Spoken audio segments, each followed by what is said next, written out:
Hello everyone. Hopefully you're here because you want to know why the thing mentioned in the title is true, why it happens. So I won't mention the result up front. I'll I'll convince you by mentioning some other result which is more believable, and hence I'll prove this result. So let me just start. So I'll let us just first take 2 points on some coordinate axis. So you don't need to know coordinate geometry to understand this video. You just need to know that this is the x-axis and y-axis, and you plot points on it, and you could measure the distance between 2 points, and you could do such operations. So what I am stating is the shortest way of connecting these 2 points, the shortest distance between these 2 points, I'll write it, the shortest, I'll not even call it distance, because I'll not call it distance for now. The shortest way from getting to one blue point to the other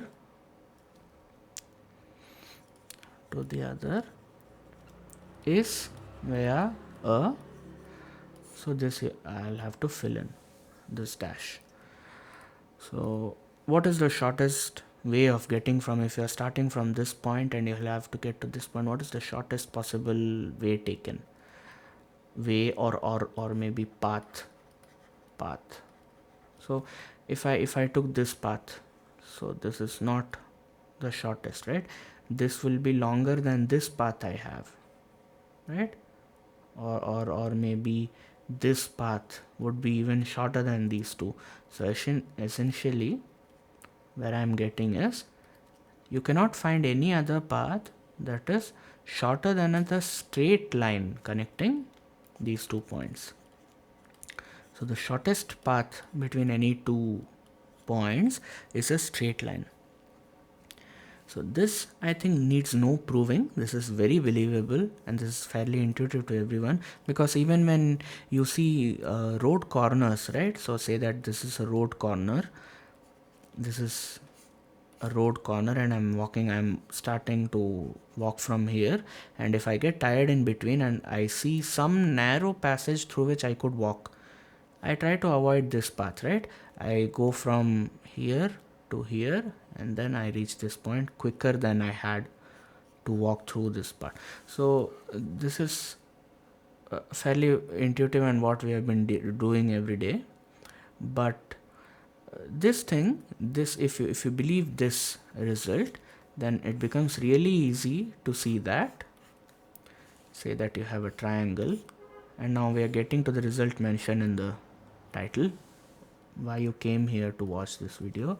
So say that I have this triangle ABC, and I'll have to prove that the sum of two sides have to be greater than the third side. So without thinking much about it, I'll just say that my side to be considered is BC now. So I'll have to prove that the sum of the other two sides is greater than BC.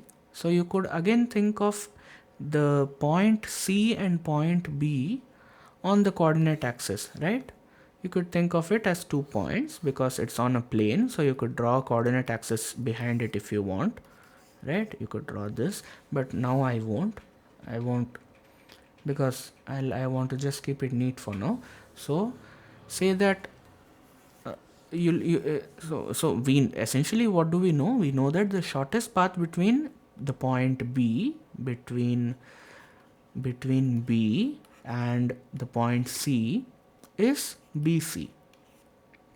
This is the shortest possible distance. The line BC is the shortest possible path of traveling from B to C. Other than taking some other path, if you take if you walk via the line BC, it will be the shortest. So if you look at it, AC plus AB is just another path to go to B from C, or C from B, which way you look at it.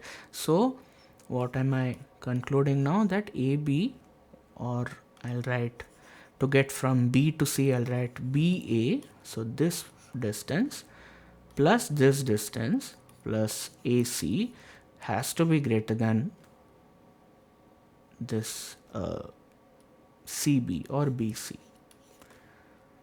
right? So just like that, we proved that the sum of two sides, the sum of other two sides, has to be greater than the third side.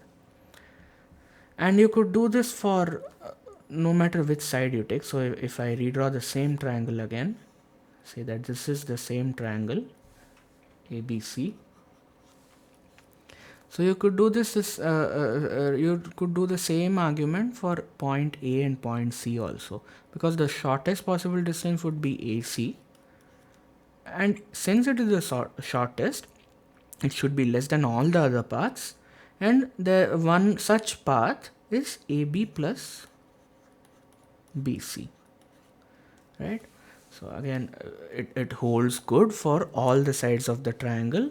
The sum of two, this is popularly called the triangle inequality. If you have to be very fancy about it, you can call it the triangle inequality.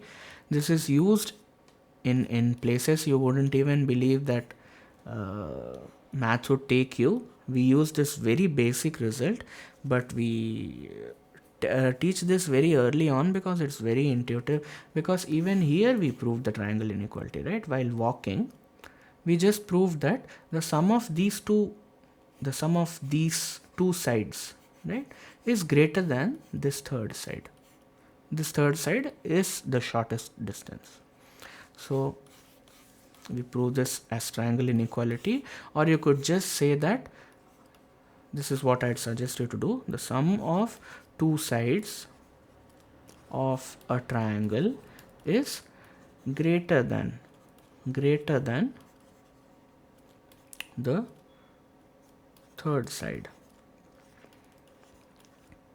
And note that I'm saying greater than, not greater than or equal to, because say that if the sum of the two sides were equal to the third side, so say that I had a triangle of this unit of one side as 5 units, another side of 3 units, and another side of 2 units maybe, then 5 plus 3 is actually equal to 2. So which shows that I am taking the other route, I am taking a longer route according to my intuition, and still it is just still I have to walk 5 units, which cannot be true, right?